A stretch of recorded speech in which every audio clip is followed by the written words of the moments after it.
kita semua, kembali lagi dalam renungan harian kita. Mari Bapak Ibu kita memuji Tuhan. Kita katakan, janjimu seperti fajar. Janjimu seperti fajar pagi hari, yang tiada pernah terlambat bersinar. Cintamu seperti sungai yang mengalir, dan ku tahu betapa dalam kasih-Mu. Janjimu seperti fajar pagi hari, yang tiada pernah terlambat bersinar.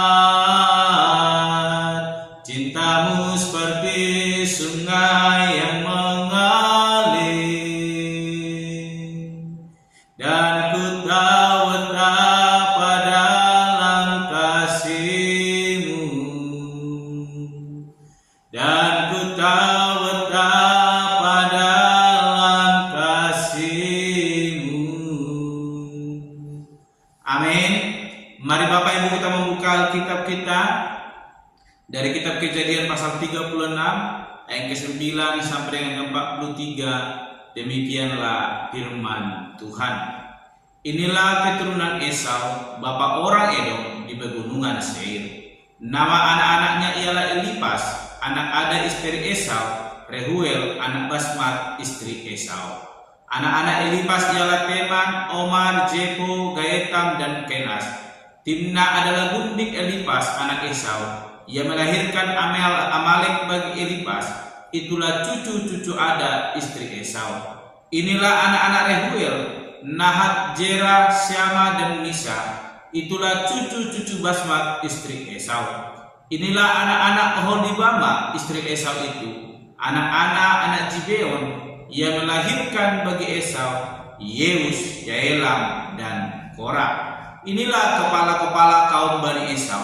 Keturunan Elipas anak sulung Esau ialah kepala kaum Teman, kepala kaum Omar, kepala kaum Jebo, kepala kaum Kenas, kepala kaum Korah, kepala kaum Gaetam, dan kepala kaum Amalek.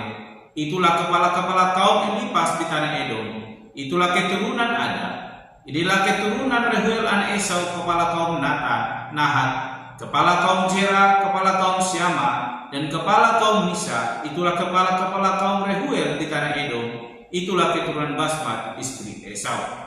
Inilah keturunan Oholibama istri Esau, kepala kaum Yeus, kepala kaum Yaelam, kepala kaum Korah. Itulah kepala-kepala kaum Oholibama istri Esau, anak-anak. Itulah Bani Esau, yakni Edom, dan itulah kepala-kepala kaum mereka. Inilah anak-anak Seir, orang Hori, penduduk negeri itu: Lotan, Syobal, Gibeon, anak Disyon, Ezer, Disyan. Itulah kepala-kepala kaum orang Hori, anak-anak Seir di tanah Edom. Anak-anak Lotan ialah Hori dan Heman, dan saudara perempuan Lotan ialah Timna. Inilah anak-anak Syobal, Alwan, Manahat, Ebal, Shepo, dan Onam. Inilah anak-anak Gibeon, Ayah dan Ana. Anak inilah yang menemui mata-mata air panas padang gurun ketika ia sedang menggembalakan keledai Gibeon ayahnya itu. Inilah anak-anak Ana, Disyon dan Oholibama anak perempuan Ana. Inilah anak-anak Disyon, Hemdan, Esiwan, Yitran, dan Keran. Inilah anak-anak Ezer, Bilhan, Jaawan, dan Akan. Inilah anak-anak Disyan, Us, dan Aran. Itulah kepala-kepala kaum orang Hori, kepala kaum Lotan, kepala kaum Syobal, kepala kaum Gibeon, kepala kaum Ana, kepala kaum Disyon, kepala kaum Ezer, dan kepala kaum Disyan. Itulah kepala-kepala kaum orang Hori, kaum Demi, kaum di tanah Seir. Inilah raja-raja yang memerintah di tanah Edom sebelum ada seorang raja memerintah atas orang Israel. Di Edom yang memerintah ialah Bela bin Beor, dan kotanya bernama Dinhaba. Setelah Bela mati, Yobab bin Jera dari Bosra menjadi raja menggantikan dia. Setelah Yobab mati, Husyam dari negeri orang Teman menjadi raja menggantikan dia. Setelah Husyam mati, Hadad bin Bedad menjadi raja menggantikan dia. Dialah yang memukul kala orang Midian di daerah Moab, dan kotanya bernama Awit. Setelah Hadad mati, Samla dari mas mereka menjadi raja menggantikan dia. Setelah Samla mati, Saul dari Rehobot yang di pinggir sungai menjadi raja menggantikan dia. Setelah Saul mati, Baal-Hanan bin Akbor menjadi raja menggantikan dia. Setelah Baal-Hanan bin Akbor mati, Hadar menjadi raja menggantikan dia. Kotanya bernama Pahu dan istrinya bernama Mehetabel binti Matred binti Mesahab. Inilah nama kepala-kepala kaum Esau menurut kaum dan tempat mereka, dengan nama mereka masing-masing: kepala kaum Timna, kepala kaum Alwa, kepala kaum Yetet, kepala kaum Oholibama, kepala kaum Ela, kepala kaum Pinon, kepala kaum Kenas, kepala kaum Teman, kepala kaum Mikjar, kepala kaum Makdiel, dan kepala kaum Iram. Itulah kepala-kepala kaum Edom menurut tempat kediaman mereka di tanah milik mereka. Edom ialah Esau, bapa orang Edom. Amin. Bapak Ibu saudara terkasih dalam nama Tuhan Yesus Kristus, kita kembali merenungkan firman Tuhan, dan hari ini saya berikan tema bagi kita semua, yaitu kasih dan penyertaan Tuhan. Sekali lagi, kasih dan penyertaan Tuhan. Dalam pembacaan firman Tuhan hari ini yang boleh kita renungkan, kita kembali membacakan tentang keturunan Esau, di mana Esau adalah kakak dari Yakub, yang di mana Yakub telah mencuri hak kesulungan bahkan berkat yang harusnya dimiliki oleh Esau sebagai anak yang sulung. Namun apa yang Tuhan telah kehendaki boleh terjadi, dan hak itu menjadi milik daripada Yakub, sebagaimana kelahiran Yakub dan Esau yang menyatakan bahwa Yakub akan menjadi pemimpin atas Esau. Namun kita melihat bagaimana kasih dan penyertaan Tuhan selalu memberkati kehidupan Esau dan Yakub. Sekalipun berkat itu telah berpindah kepada Yakub, namun kita memperhatikan dalam ayat firman Tuhan yang boleh kita renungkan dan kita baca pada hari ini, bagaimana kasih dan penyertaan Tuhan juga terjadi dalam kehidupan Esau, di mana pada akhirnya kita telah membaca dalam pasal-pasal sebelumnya bagaimana Esau marah kepada ayahnya dan memohon kepada ayahnya supaya dia juga diberkati, dan akhirnya ayahnya Ishak boleh memberkati Esau dengan pesan, jikalau Esau dengan bersungguh-sungguh berusaha melakukan yang terbaik, maka ia akan memperoleh berkat. Benar Bapak Ibu saudara yang terkasih, kasih dan penyertaan Tuhan terjadi dalam kehidupan Esau. Dia memiliki keturunan. Kalau kita memperhatikan di ayat ke-6 dalam pasal 36 ini, kita melihat bagaimana harta kekayaan milik daripada Esau dan Yakub tidak dapat menampung tanah Kanaan, tanah perjanjian yang telah Tuhan tetapkan, sehingga Esau memilih keluar dan tinggal di tanah Seir.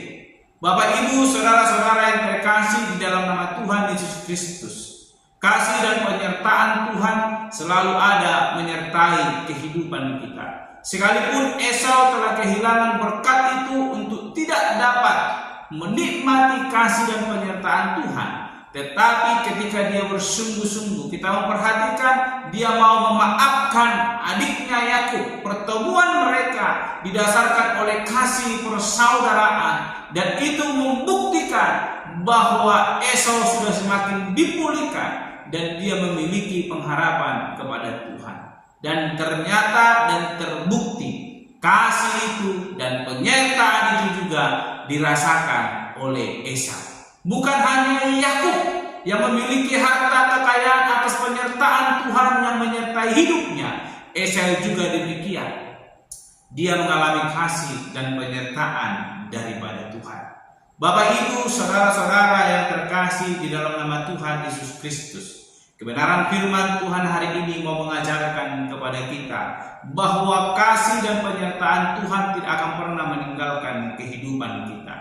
Dia selalu ada menyertai hidup kita ketika kita mau hidup setia dan mau melakukan kehendak Tuhan. Sebagaimana ayah Esau yaitu Ishak berpesan kepada Esau, ketika Esau merengek meminta berkat daripada ayahnya, dan Ishak memberikan pesan kepada anaknya Esau supaya dia bersungguh-sungguh, dan terbukti itu dipegang oleh Esau. Dia tidak menyimpan dendam itu. Dia memiliki kasih persaudaraan kepada adiknya Yakub, sehingga ketika mereka bertemu bukan peperangan yang terjadi, mereka saling mengasihi, dan berkat itu boleh dirasakan oleh Esau. Luar biasa Bapak Ibu saudara terkasih, ketika kita mau mendengar apa yang boleh diperintahkan, yang mau dititahkan mengenai kebenaran firman Tuhan, sebagaimana Ishak menyampaikan kebenaran firman Tuhan kepada Esau dengan bersungguh-sungguh, maka kita akan memperoleh berkat itu. Oleh karena itu, hiduplah dengan penuh kesungguhan di hadapan Tuhan. Berdoalah dengan sungguh-sungguh. Sebagai dalam 3 minggu yang berturut-turut ini kita telah merenungkan firman Tuhan.